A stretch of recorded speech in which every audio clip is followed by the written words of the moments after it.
আসসালামু আলাইকুম lovely audience, আশা করি আপনারা ভালো আছেন। রাউন্ড অফ 16 চলে গেছে মরক্কো নেদারল্যান্ডসের এগেনস্টে 1-1 গোল ড্র হয়েছে এবং লাস্ট 15-30 মিনিট খেলা দিয়েছে, তারপরও ড্র আসলে 1-1।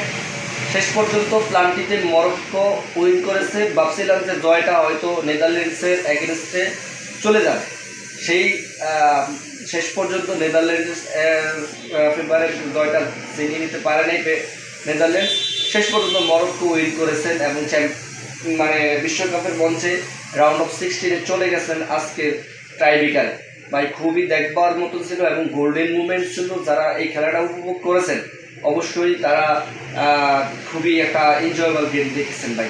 ভাই আজকে মরক্কো খেলাই দেখেছিলাম এবং এই প্রথমবারের মতো মুসলিম কোনো এক কান্ট্রি আমরা দেখেছি রাউন্ড অফ 16 চলে গেছেন।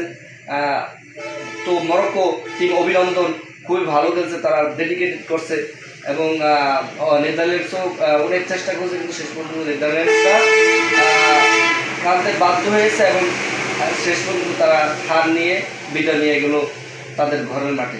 যাই হোক, রাউন্ড অফ 16 চলে গেছেন ব্রাজিলও।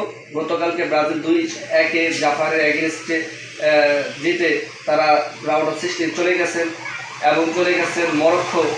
দেখা যাবে লেটস সি হোয়াট হ্যাপেন আর্জেন্টিনার জন্য। শুভকামনা থাকবে মরক্কোর জন্য।